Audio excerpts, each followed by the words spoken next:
Hey guys, it's Graham. What's cracking? We are 1 week away from Thanksgiving 2022, and I thought, why don't I steal a few minutes on my lunch break and share some books with you?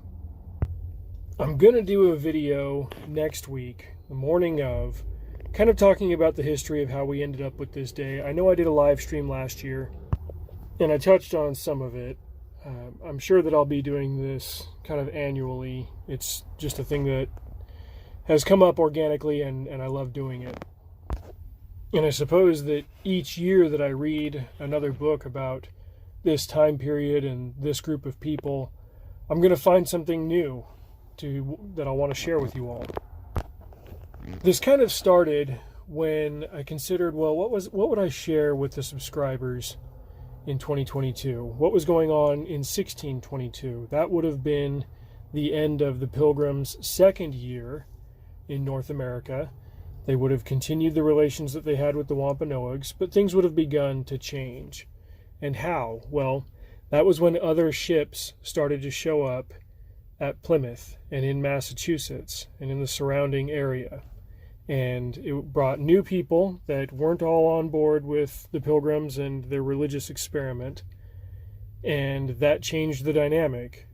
It strained relationships with the Native Americans in different ways. And it just added to the overall complication of the society that was developing there.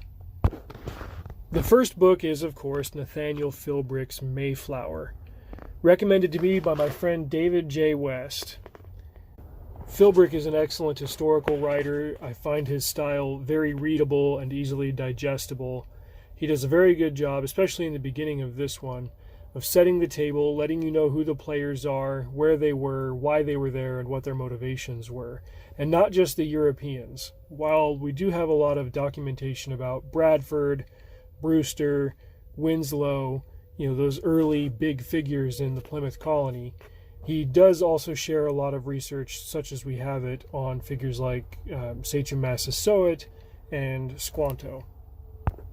And then he does a good job of taking the reader all the way from that first contact in early 1621, 55 years into the future after that, to King Philip's War, how it happened, how they got there, and what the end result was. If you're unfamiliar with that period, King Philip, that was an English name given to one of the sons of the Sachem Massasoit. His Indian name, his Wampanoag name, was Matacomet, and he had a brother named Wamsutter, whose Christian name was Alexander. So Massasoit had two sons.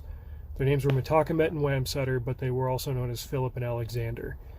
And while Massasoit and the Pilgrims enjoyed largely a peaceful and friendly relation, by the time Philip had to take responsibility for his people, that relationship had changed. It was strained due to societal reasons, commercial reasons, a lot of things that had changed over 5 decades and came to a head very tragically.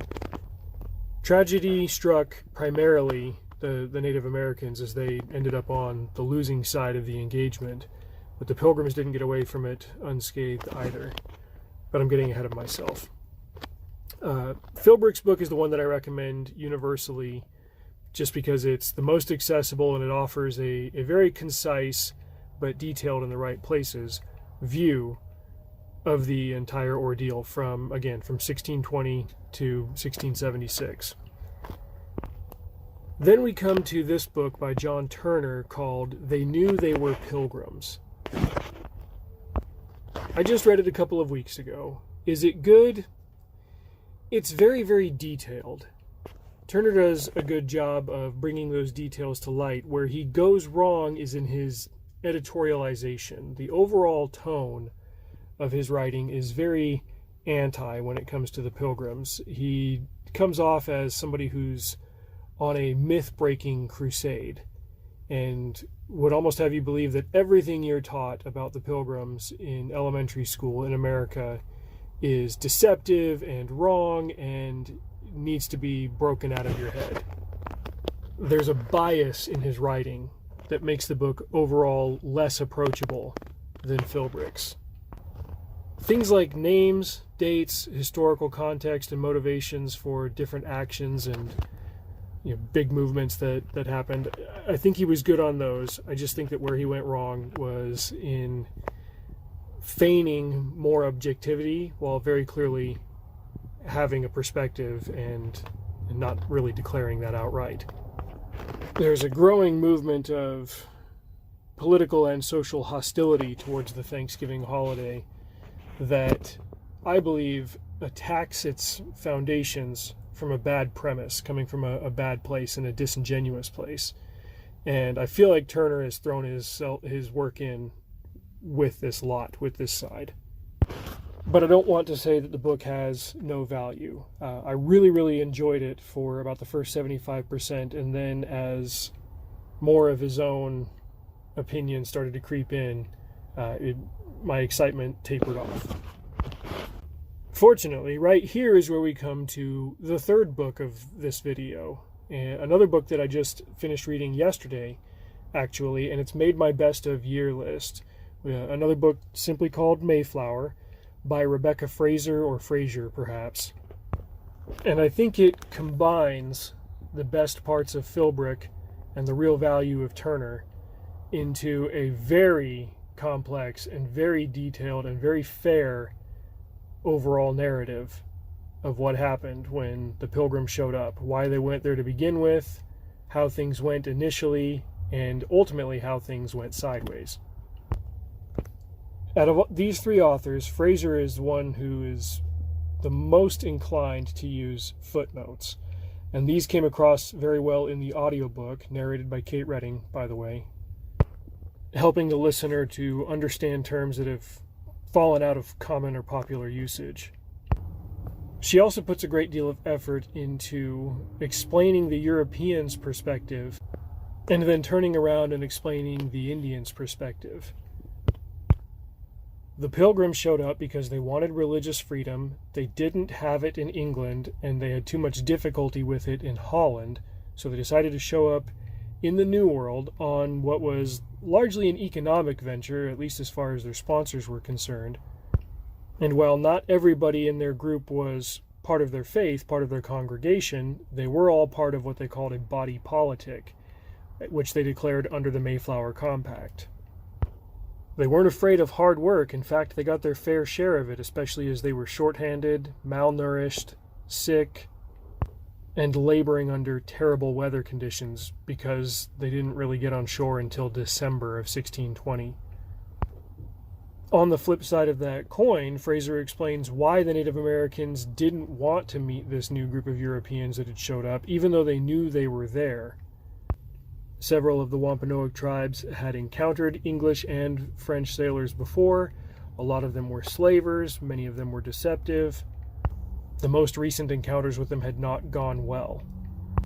Fraser also explains, for example, that one reason why Massasoit sought an alliance with the Pilgrims was because his tribe had suffered great losses from a sickness, a plague that had come through, going from a population of about 15,000 people down to 1,000, and they were engaged in a protracted conflict with the local Narragansett tribes. This is a detail that had escaped my attention in previous readings of other books on this subject. Another key difference between Fraser and Philbrick is that Philbrick's book focused a lot more on William Bradford, and Fraser focused a lot more on Edward Winslow. Winslow was the third governor of the Plymouth colony, the first being John Carver, the second being William Bradford. And while Winslow wasn't governor for a very long time, he did continue to have a heavy hand in the economic dealings and the political dealings of Plymouth, both with the Indians in America and their benefactors back in England. Fraser then goes to great lengths to explain the impact of the English Civil War on the colonies in North America, as well as a period in English history known as the Interregnum, when they were between kings. This caused a great upheaval in English markets, which affected the Mayflower's sponsors, the Plymouth colony's financial backers, and others who were invested in the colony's success. This put pressure on the Pilgrims to expand their plantations from 10 acres to 100 acres, pushed them to buy more land from Massasoit, whose sons would then later regret that their father had sold the land, and then the conflicts would escalate over the course of decades.